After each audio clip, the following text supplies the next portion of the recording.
क्योंकि गाइज आप एक्सरसाइज कर रहे हो या ना कर रहे हो ये अलग बात है, बट आपका फूड बहुत ज़्यादा ख़राब है तो आपका फूड से आपका बॉडी ख़राब होगा। क्योंकि जब आप बॉर्न किए थे तो आपका बॉडी उस टाइम नहीं ख़राब था, या आपका बॉडी बॉर्न होते ही आपका बॉडी मोटा नहीं हो गया। इसका रीज़न बस एक था कि आपने जब ग्रो किया तो आपने बस अनहेल्दी फूड कंज्यूम किया, जिसकी वजह से आपको ये सब प्रॉब्लम का सामना करना पड़ रहा है। Hi guys, this is Saif. तो आज की वीडियो मैं आप लोग से शेयर करने वाला हूँ बेली फैट कैसे कम करें। तो बहुत सारे लोगों का क्वेश्चन रहता है कि मुझे अपना बेली फैट कम करना है और वो टिप्स भी पूछते हैं, लेकिन उसके बाद ये होता है कि जब मैं अपना टिप्स शेयर करता हूँ तो उनका क्वेश्चन यही होता है कि मुझे आपकी तरह बॉडी नहीं बनाना, मुझे बस नॉर्मल मुझे बेली कम करना है, जिसकी वजह से मैं अच्छा दिखूँ, मैं टी शर्ट पहनूँ तो मुझे ठीक लगे। तो गाइज आपको नॉर्मल डाइट करना पड़ेगा, आपको डाइट सही रखना पड़ेगा, तब जाके आपका बेली फैट कम होगा। और रही बात बॉडी बनाने की, तो बॉडी बनाने के लिए आपको पहले बहुत ज़्यादा डिसिप्लिन में रहना पड़ेगा, आपको डाइट अच्छा रखना पड़ेगा, आपको स्लीप अच्छा रखना पड़ेगा, आपको वर्कआउट अच्छा रखना पड़ेगा, और सबसे ज़्यादा ज़रूरी बात, आपको इस चीज़ के लिए पैशन होना चाहिए। अगर कोई स्पोर्ट्स में बहुत ज़्यादा आगे बढ़ रहा है तो उसके पीछे बस एक रीज़न है कि वो उस स्पोर्ट्स के लिए बहुत ज़्यादा पैशनेट है। तो इस वीडियो में मैं सारा कुछ बताऊंगा। सबसे पहले मैं कुछ मिस्टेक्स के बारे में बताऊंगा एंड उसके बाद मैं उसके बारे में सोल्यूशन के बारे में बताऊंगा कि आपको करना क्या है। तो गाइज अगर आप मेरे चैनल पर नए हो तो मेरे चैनल को सब्सक्राइब कर लो, बेल आइकन को बजा लो, एंड किसी भी तरह कोई भी क्वेश्चन है तो आप पूछो। एंड ये रहा मेरा इंस्टाग्राम, तो आप इंस्टाग्राम में मुझे मैसेज कर सकते हो। फर्स्ट मिस्टेक है गाइज बैड फूड। तो बैड फूड हमारे लाइफ स्टाइल में बहुत ज़्यादा इंपैक्ट डालता है। आपका होल डे का आपका फूड रूटीन क्या है, आप किस किस तरह का फूड खाते हो, आपका फूड में बहुत ज़्यादा ऑयली वाला फूड तो नहीं है, बहुत ज़्यादा प्रोसेस वाला फूड तो नहीं है, आप सुबह उठते के साथ ऐसे फूड खा रहे हैं जिसमें बहुत ज़्यादा प्रोसेस वाला है। जैसे अब मैं नॉर्मली इंडियन डाइट में क्या देखता हूँ, इंडियन डाइट बहुत ज़्यादा ही कार्ब से फुलफिल है।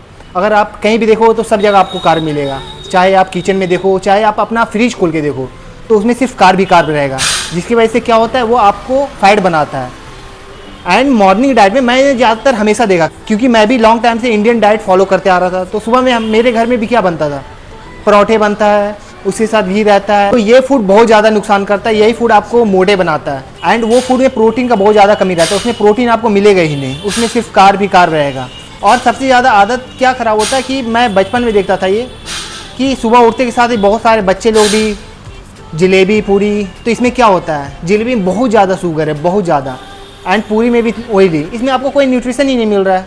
न्यूट्रिशन के नाम पे ये जीरो है, आपको ये फाइट करेगा, आपको ये नुकसान ही करेगा। आप जब ग्रो करोगे तो आपको शुगर का प्रॉब्लम होगा। तो ये सब चीज़ को अवॉइड करना बहुत ज़रूरी है, क्योंकि गाइज आप एक्सरसाइज कर रहे हो या ना कर रहे हो ये अलग बात है, बट आपका फूड बहुत ज़्यादा ख़राब है तो आपका फूड से आपका बॉडी ख़राब होगा। क्योंकि जब आप बॉर्न किए थे तो आपका बॉडी उस टाइम नहीं ख़राब था, या आपका बॉडी बॉर्न होते ही आपका बॉडी मोटा नहीं हो गया। इसका रीज़न बस एक था कि आपने जब ग्रो किया तो आपने बस अनहेल्दी फूड कंज्यूम किया, जिसकी वजह से आपको ये सब प्रॉब्लम का सामना करना पड़ रहा है। ये सब तो हो गया गलत लाइफ स्टाइल फॉलो करना। अब मैं इसका सॉल्यूशन का बात करता हूँ कि आप इसको कैसे ठीक कर सकते हो। अगर आपको सचमुच आप ट्रांसफॉर्म करना है तो आपको ये सब चीज़ फॉलो करना पड़ेगा। तो देखो हमारे इंडियन डाइट में क्या होता है, ज़्यादातर कार्ब होता है, तो कार्ब को रखना है। कार्ब को ऐसा नहीं है कि आपको एलिमिनेट कर देना है, बट उसके साथ आपको प्रोटीन भी खोजना है। तो मान लिया सबसे पहली बात, आप ब्रेकफास्ट में हमेशा पराठे लेते हो, घी लेते हो, एंड साथ में कुछ ऐसा चीज़ होता है, कोल्ड ड्रिंक भी बहुत सारे लेते हैं, तो वो चीज़ को रिप्लेस करो। क्योंकि आप इसको रिप्लेस करोगे तो आपका बॉडी में चेंजेज आना शुरू हो जाएगा, बट मेक श्योर आपको लॉन्ग टाइम तक ये फॉलो करना पड़ेगा। तो अगर आप ब्रेकफास्ट में पराठे एंड घी लेते हो तो उसको रिप्लेस करने की कोशिश करो। तो आप नॉर्मल रोटी रखो, उसके साथ आप कुछ वेजिटेबल्स लो, उसके साथ आप कुछ फ्रूट्स भी साइड से रखो, एक बॉल आप फ्रूट्स का रख सकते हो। उससे ये होगा कि आप फुल फील करोगे, क्योंकि ये सब फूड है एंड आपको ये बहुत ज़्यादा हेल्प करेगा फूल रखने में। बट आप पराठे खाते या फिर कुछ और खाते हैं तो उसमें बहुत ज़्यादा कैलोरी होता है, लेकिन पता नहीं चलेगा। तो वो आपको कंज्यूम करने के बाद क्या होता है, आपको लगता है कि हाँ आप पेट भर गया है, बट वो नुकसान करता है कैलोरी के फॉर्म में। उसमें बहुत ज़्यादा कैलोरी होता है, प्रोसेस वाला, ये वाला, वो वाला, बहुत सारा अलग अलग तरह का रहता है। तो वो सब चीज़ को अवॉइड करना है। तो आप वो फूड को रिप्लेस कर सकते हो। रिप्लेस करने के बाद आपको अच्छा रिजल्ट मिलेगा। एंड उसके बाद अगर आप उतना मेंटेन नहीं कर पा रहे, आप स्कूल गोअर हो या फिर प्रोफेशनल हो, ऑफिस जाते हो, तो उसके लिए आपको क्या करना होगा, उसके लिए आपको टिफ़िन का आदत देना होगा। क्योंकि आपके साथ होता क्या है कि आपको जब भी लंच के टाइम में आपको भूख लगता है तो आपका बाहर का फूड के चपेट में आ जाते हो। बाहर में बहुत सारा टेस्टी फूड होता है तो आप कुछ भी खा रहे हो, तो उसी वजह से वो बहुत ज़्यादा गेन करता है, वो प्रोसेस वाला फूड रहता है, जिसकी वजह से आपका वेट बहुत ज़्यादा गेन हो जाता है। तो आप टिफ़िन ले जाया करो, टिफ़िन में आप अपने हिसाब से हेल्दी मील सर्च कर दिया करो कि आपको हेल्दी मील क्या खाना है। वैसे मैं कुछ ऑप्शन के लिए बता देता हूँ। मान लिया आप मॉर्निंग में ब्रेकफास्ट करके चल गए ऑफिस, तो उसके बाद आप टिफ़िन में लेके जाया करो। आप अगर वाइट राइस लेके जाते हैं तो वाइट राइस को आप रिप्लेस करके ब्राउन में कर सकते हो। उसके साथ आपके साथ कोई दाल है या फिर किसी भी तरह का कुछ है तो उसमें आप सोया चंक्स रख सकते हो या फिर चिकपी रख सकते हो, तो ये बेटर रहेगा। इससे ये होगा कि आप बाहर का फूड भी खाने से बचोगे। अगर आप बाहर का फूड खाने का मन भी करेगा तो उसके बाद आपको याद रहेगा कि मैंने टिफ़िन लाया, अगर वो नहीं खाया तो वो बर्बाद हो जाएगा। ये करके गाइज अपने आप को सेव कर सकते हो और आपका बॉडी धीरे धीरे ट्रांसफॉर्म होना स्टार्ट हो जाएगा।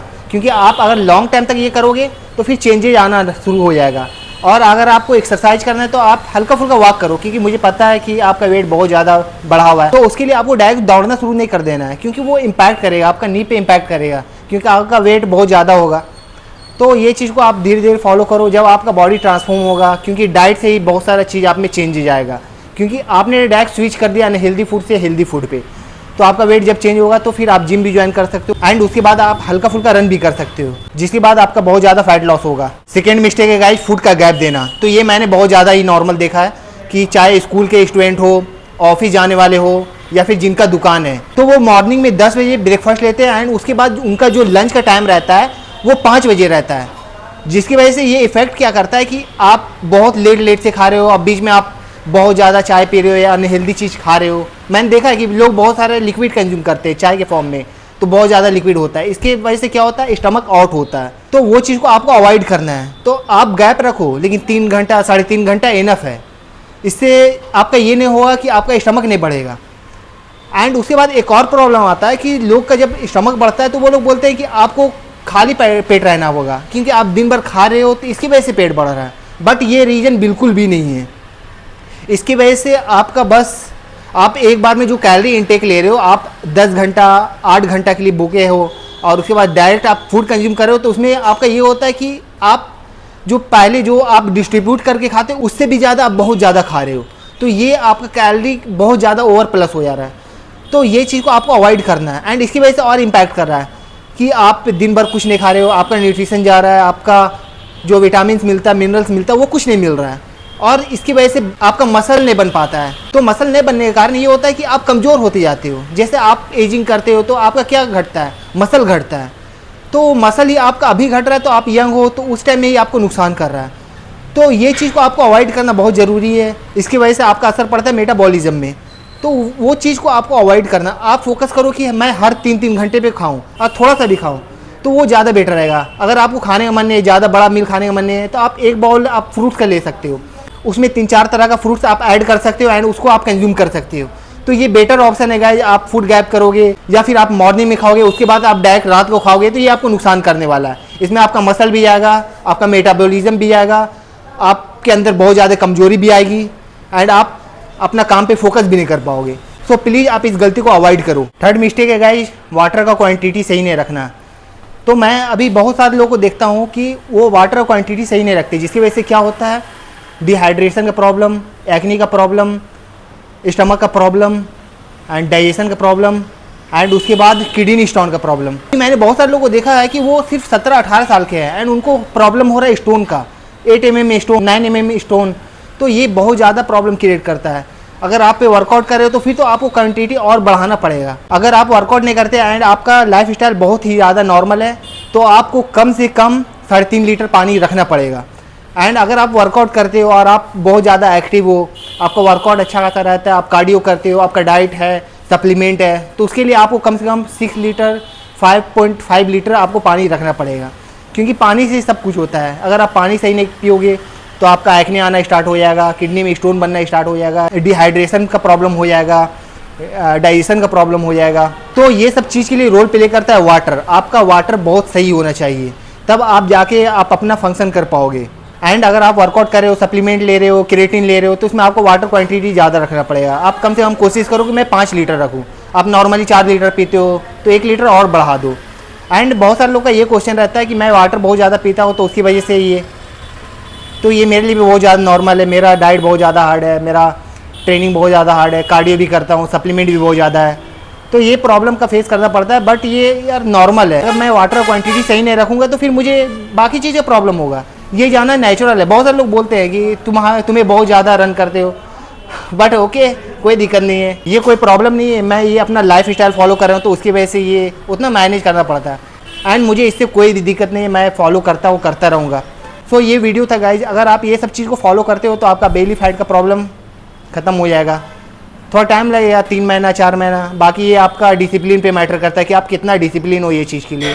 ये वीडियो थी गाइज, अगर आपको ये वीडियो अच्छी लगी तो आपने उस फ्रेंड के साथ शेयर कर जिनका बेली फैट है, या फिर कोई ऐसे फैमिली में कोई लोग हैं जिनको प्रॉब्लम है, तो आप ये वीडियो उनको दिखला सकते हो। इसकी वजह से ये होगा कि अगर वो फॉलो करेंगे तो फिर आपको ही थैंक यू बोलेंगे। ओके, आपसे मिलता हूँ अगले वीडियो में।